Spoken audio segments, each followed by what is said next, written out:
Siempre he sido un niño poco usual, a pesar de tener a mi disposición todos los aparatos electrónicos, que serían el sueño de todo niño.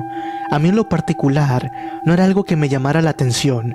Yo prefería salir a convivir con la naturaleza y correr por horas, cosa la cual, viviendo en la ciudad, eran pocos los lugares en donde podía convivir con la naturaleza tal y como a mí me gustaría. Por lo que recuerdo que en unas vacaciones de verano, mis padres me propusieron ir a pasear en esas vacaciones al rancho de mi tío Arturo. Mi tío Arturo era un completo desconocido para mí. Para mis 14 años, este nunca había estado presente en mi vida. Por la única razón por la cual conocía su existencia era porque mandaba una figura de madera tallada a mano de diferentes animales en cada festividad. Con el paso de los años, había generado una buena colección de figuras, las cuales adornaban mi cuarto. Mis padres nunca mencionaban nada sobre él porque se había alejado tanto de la familia. Solo decían que él prefería que las cosas fueran así. Con aquella precaria información, decidí aceptar la propuesta de pasar las vacaciones con él. Después de todo, quería que me enseñara a tallar aquellas hermosas figuras. Los primeros días fueron agradables dentro de lo que cabía, aunque el rancho de mi tío cumplía con todo lo que pudiera querer relacionado con estar en contacto con la naturaleza. Mi tío era un tanto hostil y algo tosco conmigo. Se notaba que no tenía mucha comunicación con las personas, salvo cuando compraba alimento para sus animales o para sí mismo, por lo que nuestras conversaciones solían ser bastante cortantes. También tenía una extraña regla de un toque de queda, el cual consistía en que después de las 9 de la noche estaba prohibido salir de mi habitación y tampoco podía tener las luces encendidas. Aquello era un fastidio para mí, pero jamás fui alguien que cuestionara la autoridad de los adultos, por lo que siempre acaté aquella orden. Sin embargo, una noche desperté a las 3:33 am. Tenía mucha sed, por lo que al ser tarde, pensé que mi tío ya estaría dormido y no notaría si salía de mi habitación para tomar un poco de agua. Salí de mi habitación directo a la cocina. Nada parecía estar fuera de su lugar, por lo que solo tomé el agua que quería. Sin embargo, mientras la tomaba, miré por la ventana de la cocina, la cual daba justo al corral de todas las vacas. Fue cuando mis ojos se cruzaron con el ser de pesadilla más espantoso que jamás haya visto. La oscuridad no me permitía verlo a detalle. Sin embargo, aún recuerdo a la perfección lo poco que vi. Se trataba de una criatura parada en dos patas, mirando directamente en mi dirección. Al principio pensé que podría tratarse de un perro, pero aquello era imposible, ya que era demasiado grande como para tratarse de uno. Sin mencionar que la poca luz que le daba dejaba verse que estaba lampiño, y además no se le veían las orejas por ningún lado. Dejé caer el vaso de vidrio de mis manos, a la par que solté un grito fuerte, el cual alertó a mi tío. Pude escuchar sus pasos acercándose, pero cuando él llegó a la cocina, aquella criatura amorfa ya no se encontraba en donde la había visto. Con la voz temblorosa y casi al borde del llanto, intenté explicarle a mi tío lo que había visto. Sin embargo, nada de lo que pude decir parecía ser entendible para él. Lo único que se me pudo entender fue que señalé hacia la ventana y dije que estaba afuera. Mi tío miró por la ventana y lo que me dijo me hace congelar la sangre hasta el día de hoy. Él me aseguró con toda la tranquilidad del mundo que aquella cosa no estaba afuera. Más bien, lo que vi no fue más que un reflejo detrás de mí. Recuerdo mirar detrás de mí con horror. Sin embargo, y más para mi suerte, no se encontraba nada ahí. Le cuestioné la razón por la cual estaba tan tranquilo, más sabiendo que aquella cosa no solo estaría dentro de la casa, sino que estuvo detrás de mí. Sentía que estaba entrando en paranoia y que me estaba volviendo loco.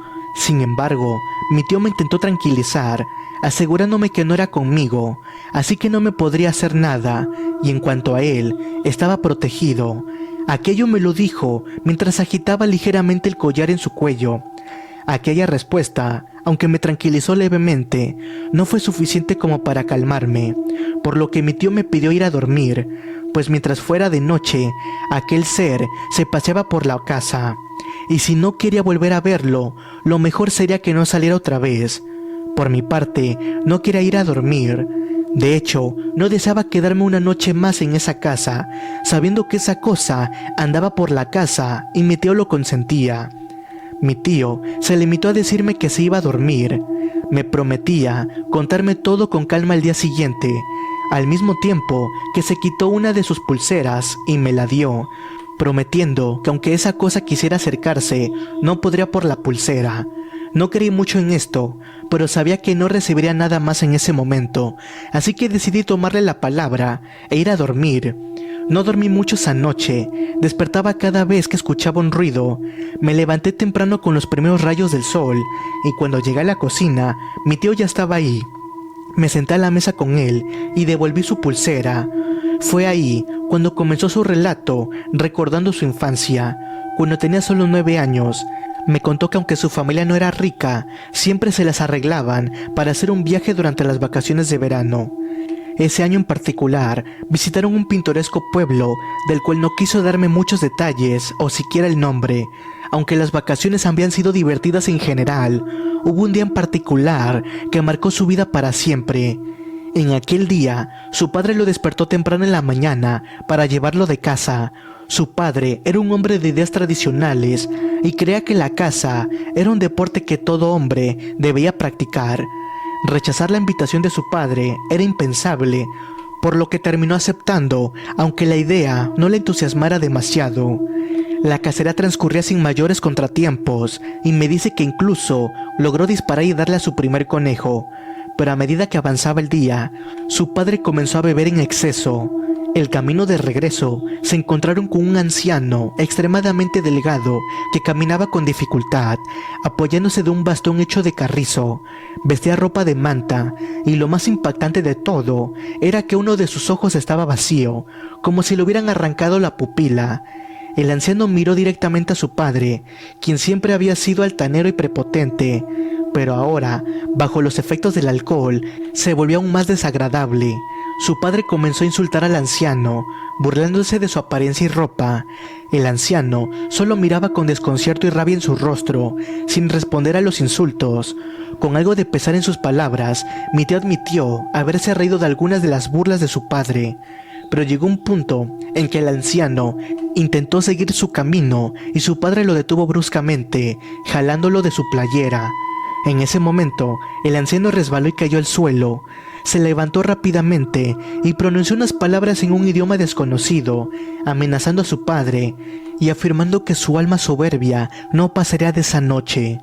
Mi tío cuenta que se sintió como si un gran peso se posara sobre sus hombros al escuchar las palabras del anciano.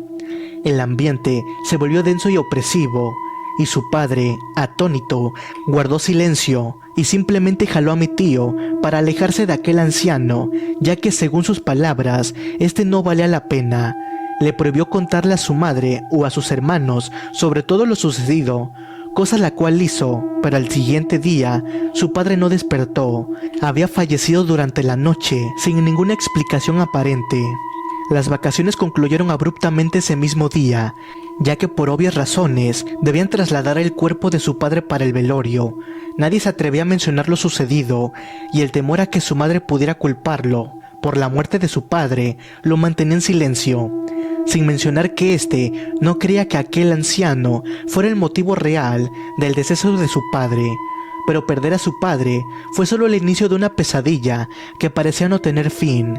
Mi tío no tenía ni idea de que aquel anciano no solo había acabado con la vida de su padre, sino que también le había reservado un destino peor que la muerte. El primer acontecimiento que mi tío recuerda sucedió en el funeral de su padre. Este esperó a que todos se retiraran para que así el ataúd quedara solo y de esta forma poder verlo una vez más. Era un ataúd abierto, y cuenta que su frágil mente de 9 años lo hizo pensar que tal vez este solo estaba dormido, por lo que en voz baja le pidió que por favor despertara. Sin embargo, cuando este pasó sus ojos en el rostro de su padre, este me juró por su vida que vio cómo abría los ojos y lo miraba directamente. Una sonrisa exagerada e inhumana se grabó en su rostro. Aquello le heló la sangre. Este gritó, llamando la atención de todos, pero lo único que consiguió fue ser reprendido por no respetar a los muertos. Aquel evento lo dejó traumatizado, y a partir de entonces, para poder dormir, este construyó un fuerte con sus cobijas, donde metía todas las imágenes de santos y figuras religiosas que encontraba en su casa, ya que aquella era la única forma en que lograba conciliar el sueño, aunque fuera por una hora, ya que a menudo escuchaba golpes en su ventana y una voz que, aunque se parecía a la de su padre, él sabía que no podía ser él. Él dice que aquella voz le suplicaba que le dejara entrar, pero él estaba convencido de que no era su padre quien le hablaba. Sin embargo, todas estas experiencias palidecían en comparación con lo que solía llamarse el perro sin orejas. Me cuenta que una noche despertó muy agitado. Desde la muerte de su padre, las pesadillas se habían vuelto una constante en su vida. Aunque muchas veces no recordaba exactamente qué soñaba, solo sabía que despertaba al borde de las lágrimas. Esa noche en particular, este se levantó de la cama con urgencia para ir al baño. Me dicen que intentó con todas sus fuerzas contenerse, pero finalmente este no pudo más, por lo que rindiéndose, corrió hacia el baño. Al regresar, me dijo que debía cruzar un largo pasillo que conducía a la sala, y ahí, de reojo, alcanzó a ver una silueta gigantesca. Instintivamente, volteó la cabeza para encontrarse cara a cara con un perro enorme, o al menos su anatomía era mayormente canina. Sin embargo, estaba de pie sobre sus patas traseras, erguido, sin un solo rastro de pelo. Su piel era tan blanca que se podían ver las venas recorriendo todo su cuerpo. Era tan flaco que sus huesos asomaban como si solo fuera piel y hueso. Pero lo más espeluznante de todo era que carecía de orejas, tanto las caninas como la de los humanos. El miedo se apoderó de él, y antes de que aquel horrendo perro soltara un grito aterrador, mi tío corrió a toda velocidad hacia su habitación. Este se encerró y se metió en su fuerte de cobijas y comenzó a rezar. Durante toda la noche, mi tío no pudo escuchar cómo aquel ser animal arañaba la puerta, tratando de entrar. Al amanecer, encontró arañazos en la madera de la puerta, como una siniestra confirmación de que no había sido una alucinación. A partir de aquel día, el perro infernal comenzó a acecharlo y a atormentarlo sin descanso. No importaba dónde mi tío se encontraba, ni con quién estuviera, siempre podía ver a aquel horrible perro de reojo. Lo curioso era que nadie más parecía notar su presencia. Incluso en ocasiones, aquel perro se burlaba de él, saludando con un gesto que parecía una cruel burla hacia su persona. Las pesadillas se volvían más intensas, aunque igual que el hombre en la ventana, ya no solo golpeaba el vidrio, sino que parecía azotarse violentamente contra el vidrio, exigiendo que mi tío lo dejara entrar. Era increíble que nadie más en la casa pareciera escuchar a aquel hombre. Sentía que se estaba volviendo loco. La desesperación y la falta de sueño me agotaban. Una noche, en medio de la madrugada, los golpes en su ventana comenzaron como cada noche. Este dice que aún no entiende los motivos por el cual hizo lo que hizo, por lo que él lo achaca a su agotamiento y desesperación. Se levantó furioso de la cama, sin pensar en las consecuencias, abrió la ventana y exigió que lo dejara en paz. Un silencio sepulcral invadió el ambiente por unos segundos. El hombre ya no estaba allí, pero la calma se desvaneció rápidamente cuando una ráfaga de viento entró por la ventana, acompañada de un grito gutural y de ultratumba. En un instante, este se encontró en el suelo, sostenido por un hombre que en muchos aspectos era idéntico a su difunto padre, excepto por sus ojos. Uno de ellos estaba vacío, como si una parte de su alma hubiera sido arrebatada. Aquella entidad sujetaba del cuello mientras se reía de forma espeluznante, hasta que finalmente perdió el conocimiento. Despertó al siguiente día en el suelo de su habitación, cubierto por una sustancia negruzca y pegajosa. A partir de ese día, perdió por completo el apetito. Lo único que podía hacer, sin sentirse mal, era recostarse, ya que sentía cómo su cuerpo estaba tan débil que incluso respirar se volvía agotador para él. Este recuerda cómo su madre, la cual se encontraba sumamente angustiada, lo llevó a múltiples especialistas, pero ninguno pudo encontrar una explicación para su deterioro. Fue entonces cuando una mujer en la calle los miró horrorizados. Mi tío dice que sí, me era sincero, no recuerda mucho de esa mujer, pues para ese momento sus recuerdos eran bastante difusos, pero esta parecía ser conocedora de la santería y la magia blanca, por lo que decidió ayudarle. Sin embargo, luego de muchos días de esfuerzos y limpias, la mujer descubrió que la maldición impuesta por aquel hombre era tan poderosa que no podría ser retirada, por lo que todo lo que pudo hacer por él fue fabricar un collar, al igual que algunas pulseras elaboradas de obsidiana y jade. Esta le advirtió que bajo ninguna circunstancia debía quitárselo, pues de lo contrario, la enfermedad lo consumiría nuevamente y tal vez no correría con la misma suerte de soportarlo. Mi tío me dijo que durante los siguientes años, aquella mujer intentó ayudarlo a deshacerse por completo de aquella maldición, pero a pesar de todo, todavía era capaz de ver al perro en ocasiones y escuchar al hombre golpear la ventana. Aunque así, ha aprendido a vivir con ello, aceptando que su vida estará marcada por estas sombras sobrenaturales. La mujer lo ayudó hasta donde ella pudo. Sin embargo, había fallecido algunos años atrás, y después de su deceso, había desistido de deshacerse de todo aquello, a pesar de no haber logrado liberarlo por completo de la maldición. Le brindó un mínimo de alivio y la esperanza en su vida. La razón por la cual se había alejado de la familia era porque no quería que nadie de nosotros tuviéramos que lidiar con su maldición. Aún continúa, luchando contra todos los horrores que lo acechan y resistiendo la oscuridad que busca consumirlo.